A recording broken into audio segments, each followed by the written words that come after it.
Hey everybody, it's Mike Sullivan with Born to Shine. Today we have a rock star. Her name is Dr. Mandy Sierra, and she is the principal over at an awesome elementary school in Florida. And Dr. Sierra, thanks for being with us today. Very nice to meet you. Yeah, Thank likewise. you. Now, what was your story like? What was your journey to become the principal? That's a big position. A lot of people looking up to you, right, for leadership and experience and your wisdom. What was that journey like? Yeah, so growing up, I actually didn't even want to be an educator. That was not even in my thought.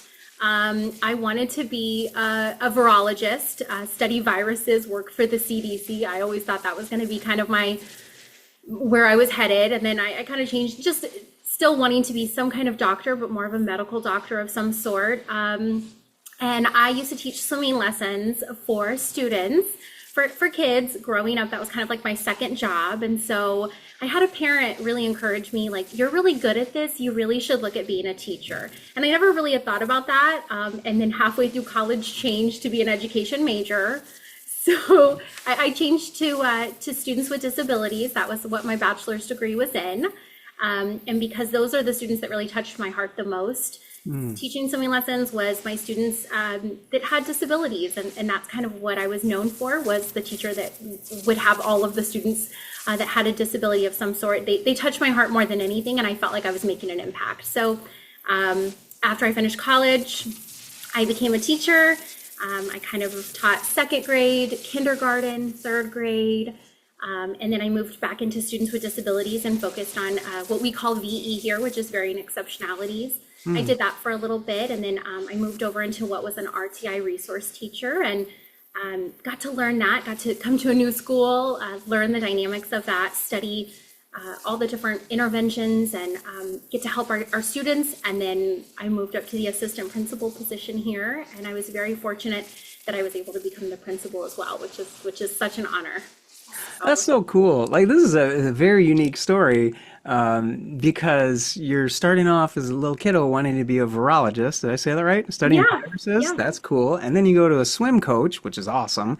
And then all the parents are like, "Hey, you're good with kids. You're great. You should be a teacher." Teacher.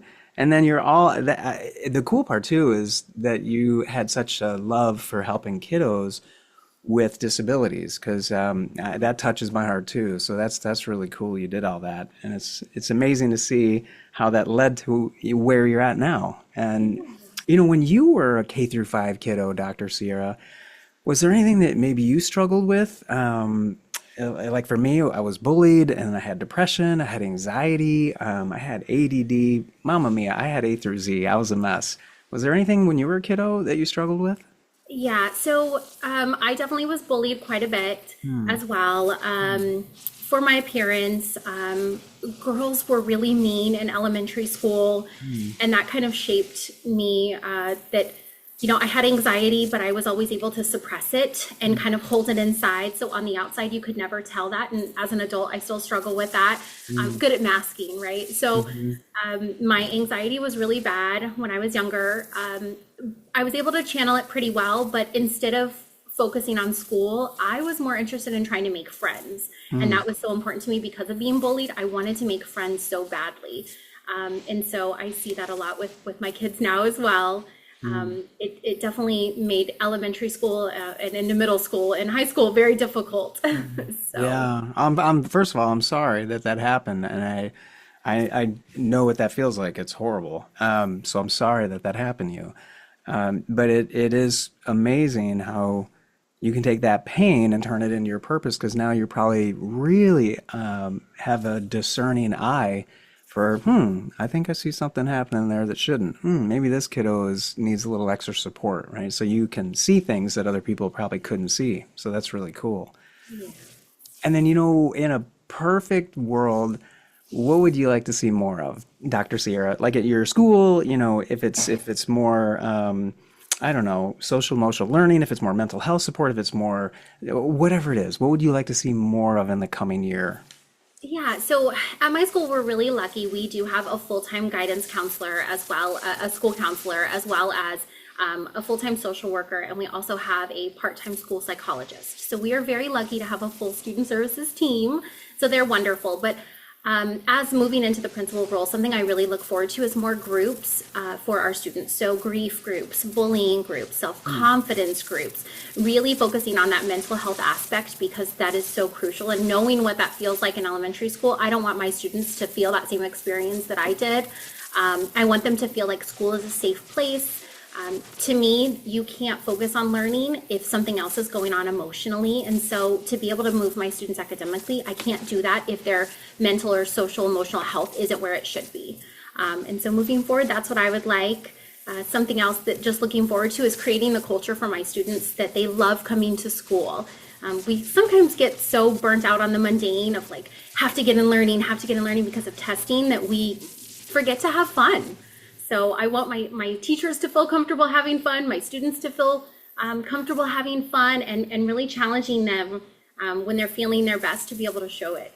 Yeah, love it. That's awesome. That sounds way different than the school I went to. I want to go there. Well, so, and then, if there's any parting words of wisdom or some encouragement, maybe a student's watching this, or maybe a parent is watching this, or maybe someone in your staff is watching this. Any final thoughts or something you'd like to share with them? Yeah, I want each one of my students to know that you are so loved, and each day may be challenging and may be hard, but when you come to school, you are here where you're meant to be. Everyone is valued and loved, and my staff, I hope that they feel that way as a family. We do have a very large school, but I do consider everyone here family, as we call it. All of my students, I want this to be a lasting memory for them and it to be one of the best memories of elementary school because that's what shapes them. So we're a partnership together with parents and teachers and students, and we can't do this without each other. I love it. I love it. Dr. Sierra, thank you so much for carving You're out welcome. time and yeah, just sharing your heart, sharing your experience, and just sharing how you love on your kiddos. It's awesome. So thank you. Oh, thank you. I really appreciate this.